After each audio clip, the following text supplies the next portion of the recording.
Let me get my voice warmed up. Okay. So I'm sitting here with Jackson Fritts of Chameleon Factory. Tell us what you've been up to. I just got a track done recently. It's going to go on a EP I'm working on. And the track was Fields of Seasonal Depression / Impotent. They're two different songs in one. Mm-hmm. And it's kind of begins as kind of a ambient type of gothic folk song, kind of like Death in June or some of the other stuff I've been listening to, and then it goes into this almost industrial metal type of thing with hints of black metal in it.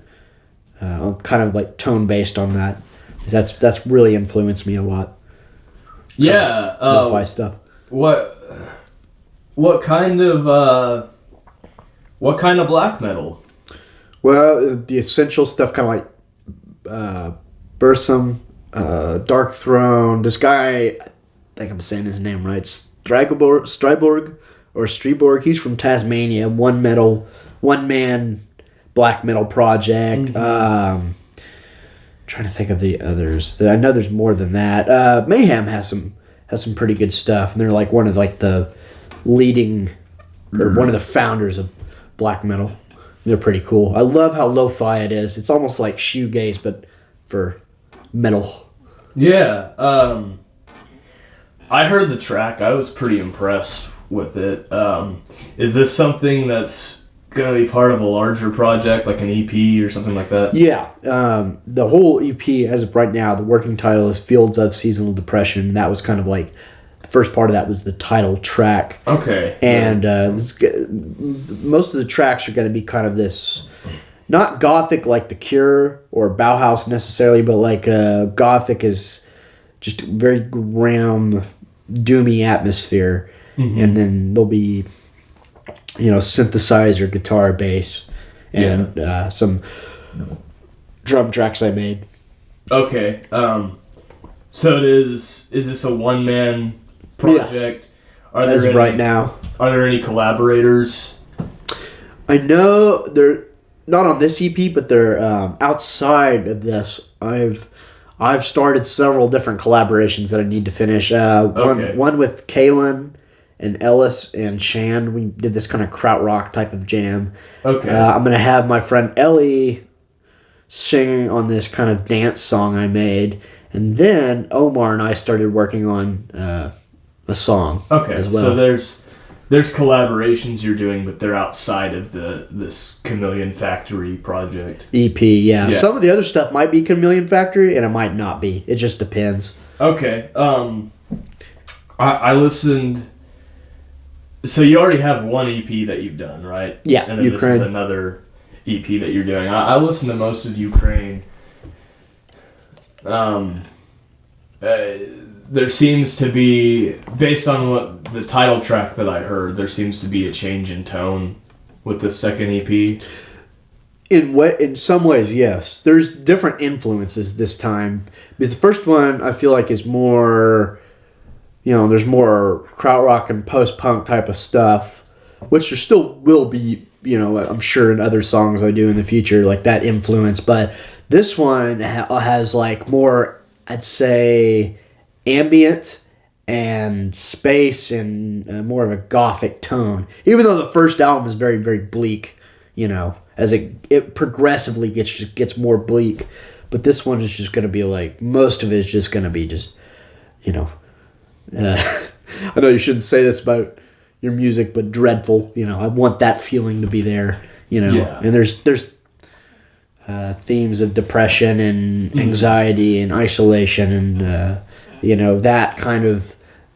It's a winter album, essentially. Okay. A cold album. Yeah, so it's definitely darker this time around than your first. I'd say so, yeah. Because the first one had little hints of light.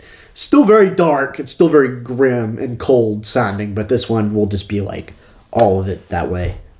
Okay. I really liked the artwork for the first EP, Ukraine. It's great. Yeah. Are you having another graphic designer do like an album cover for you, or is it going to be...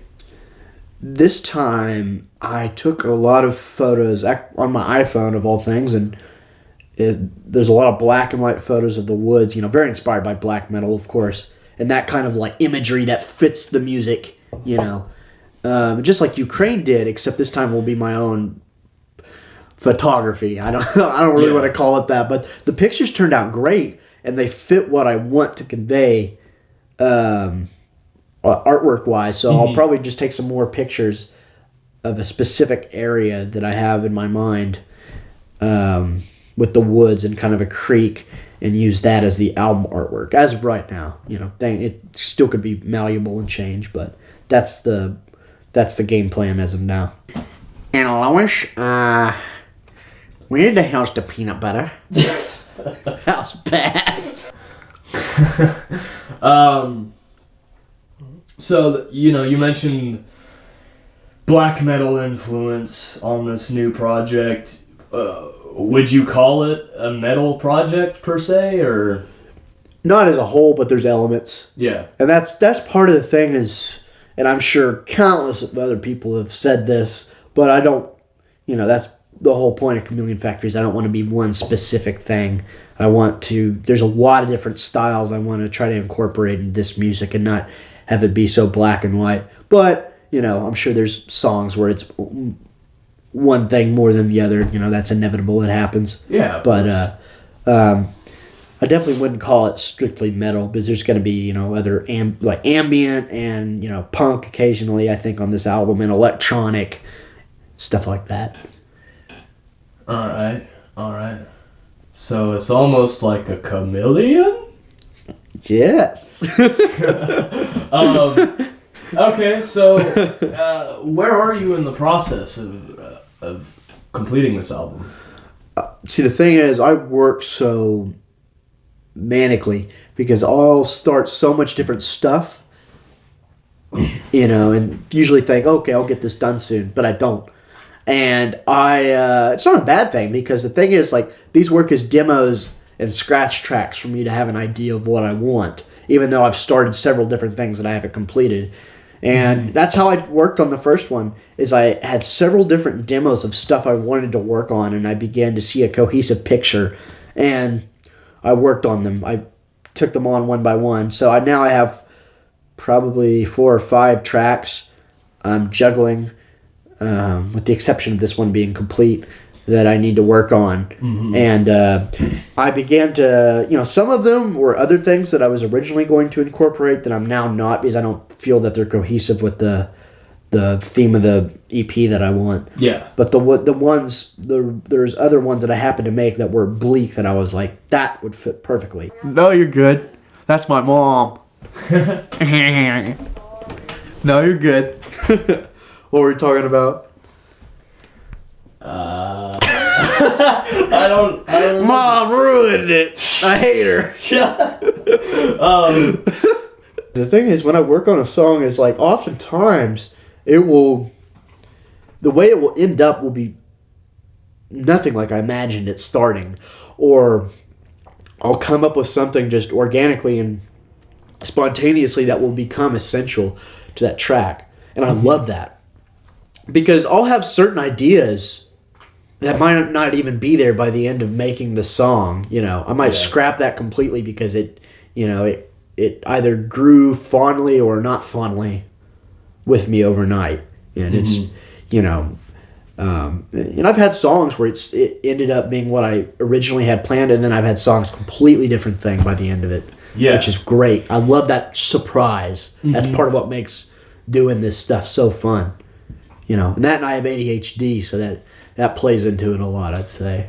Yeah. So do you have a timeline of when you want this to be finished or when you want this to be released? I'd like to get this done before January, but I'm thinking it's not going to be done until mid-February. But I would like to get it released while it's still winter. If I have to release in spring, I will. Whatever. You aren't gonna wait until next winter to see, that's the thing. I'm so impatient. And I understand you should have patience, but at the same time, I also when I get something done, the euphoria of releasing it and being like, it's out now, yay! It's such a great feeling. It is, Yeah. and obviously I want to take time and make it good before I release it. But if it happens to be spring or summer when I release it, I'll release it.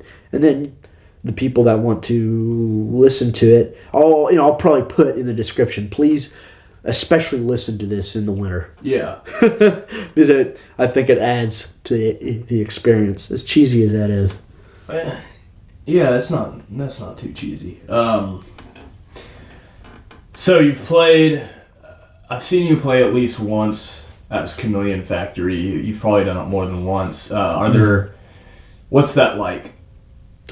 It's interesting. It's really, really like, what's the word? It's really, really beautiful seeing like your composition or whatever being played by other people. And then they also, my friends who I play with, Stephanie and Campbell Young, they also sometimes incorporate their own elements into it, which is really, really good. Mm-hmm. There's a good chance that when we play the music, it's not going to sound necessarily like the studio recording, which is a good thing in some cases. Yeah. Because you get hopefully a different experience every time. And with some of the songs, it's very similar each time, and some of them it's very improvisational. Like this last show, we played Cold Pipes for the first time. That's the first time I played bass live for Chameleon Factory, because usually it's me doing synth. Mm-hmm. But that was fun, and that one is very improvisational. That one kind of ends when everyone else realizes it, and it's like time to put it up, And that's helped me with improvisation, that and Aircraft Over Egypt, stuff like that. Do you have any shows planned or booked at the moment? I know this is very, very loose, so forgive me, but I don't mean to sound all talk here, but I been talking to my good friend Kalen Deese, and he works at Second Wind Coffee, and he's going to try to have me at some point play a show there, like a complete set, maybe 30 minutes or an hour, and I think that'd give me a great opportunity to improvise, play the classics, or the ones that I'm used to playing, like Dieter and Vampire and stuff like that, but also like play stuff that's just on the spot, live, improvisational stuff, and very noisy and ambient stuff. So nothing booked, but something planned. Yes, hopefully soon. Hopefully at least in January. I think we could get something worked out, and it shouldn't be that hard because I know Kalen fairly well, and I frequent that coffee shop quite a bit. And the last time I played open mic there, that was surprisingly one of the best performances I've had. Like, it was like awesome. Like, it was, just hearing everybody there seemed to be a positive reaction. It was fun. It was really fun. I didn't expect it to go that well in a coffee shop, making all that racket and everything, Yeah. How has do you feel like Chameleon Factory has been well received? It has. It's not like people raving in the streets about it. It's not. I wouldn't say it's.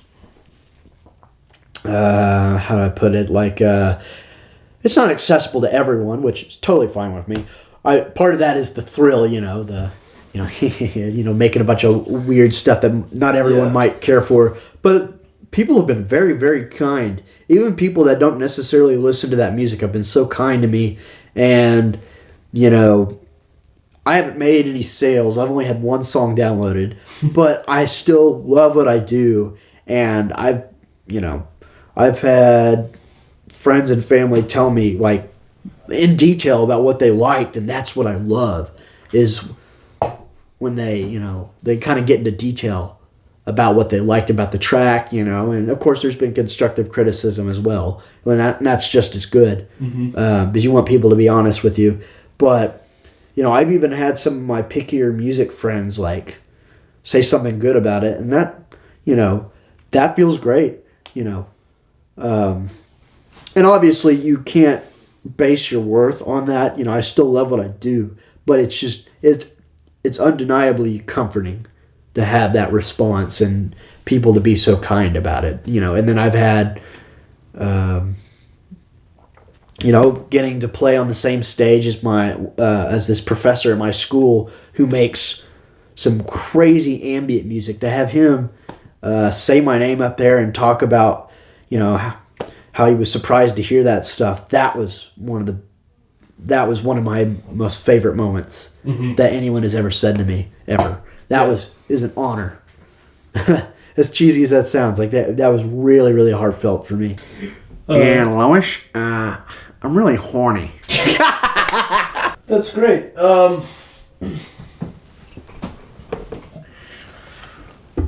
We mentioned in brief, like other collaborations you have outside of Chameleon Factory going on. Are you considering having any collaborators on any future Chameleon Factory projects? Oh, absolutely. Yeah. I can foresee it. My friend Omar, who's into all this crazy stuff like math rock and stuff, because we're gonna do some stuff that will be our own separate thing, and then some stuff that will be Chameleon Factory. Same with Kalen, and working with this singer named Ellie Tostado, which is a really cool name. She's kind of into pop stuff, so we found a middle ground of kind of like dance gothic type of pop for this one song we're going to be doing together, and which is really good. And then of course I'll credit them accordingly, and you know, have Chameleon Factory featuring so and so. Hey Peter. Beyond Chameleon Factory, any other projects going down like this summer or anything like that? Yes, my friend and I, we plan to make an album around this concept he has of a man in jail and the experiences he goes through, kind of this harrowing, gruesome experience. And there's going to be elements of like, you know, metal, industrial, blues, maybe some avant-garde stuff. And he's written most of the lyrics and the themes, but I'd like to come up with a bunch of stuff musically and kind of, you know, not only have his elements, but also have, you know, my industrial side come through, and my, you know, like throbbing gristle and stuff like that, mixed with his love of, you know, really heavy duty blues, metal, and sludge and punk, and, you know, hopefully we can make this nice kind of gumbo from our styles and influences and have something just completely crazy, you know. And that setting is really interesting too, as grim as it is. You know, it's an interesting concept. I mean, he thinks of a lot of very story based stuff, which is, as much as I like writing stories on a separate thing, what I usually make music about is more up to interpretation. You know, sometimes it'll be a story, but yeah, you know, I'm less lyric heavy. I do more instrumental stuff. So it's two kind of forces coming together. He's kind of more poetic and spoken lyrically, and then I'm more of composing different sounds and atmospheres. So that will be really cool to combine the two. So obviously you're more like solo work oriented, and maybe having like one collaborator, something like that. But you have played in band settings before. Do you see yourself returning to like a band or group setting? Yeah, it just depends. Like I'd like to get back with one of the first projects I ever had, the first recording project I ever had, where we released it, is Juggernaut, the kind of stoner doom, sludge, punk, you know, that project again. I'd like to get back and do work on bass when my hand is willing and able. I'd like to play a show or two. Because that, you know, that's actually playing music in a band setting where I don't mind compromising and playing it, because it's stuff that I actually enjoy and have faith in, and, you know, and I get to make some fun bass parts for. And occasionally write a song or two. It's a lot of fun. It really is, and I'd like to get back on that train at some point. Now, I don't know how soon, but it's not dead. It's not. I just, we still have it right here. Yeah. Once again, cheese factor, very high, but no, it really is. That's I'm proud of that. It ain't perfect, but that's part of learning. No. That's part of learning, man.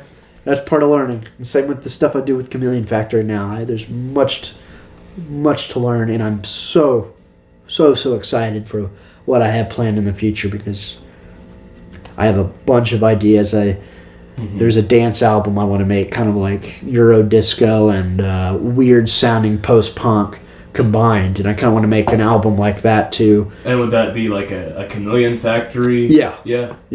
It's gonna be, the working title for that is Smut Disco. So okay, look forward to that. So yeah, good conversation with Jackson Fritts of Chameleon Factory about the single that just dropped, the EP that's impending, as well as the various collaborations he's got going on, and the potential for the return of Juggernaut. All very interesting. We look forward to the album coming out. We look forward to any Chameleon Factory shows or any other shows that might be going on in the near future. So we'll definitely have to keep our eye out on that. And yeah, I think there's a lot of people that are excited about this, including myself.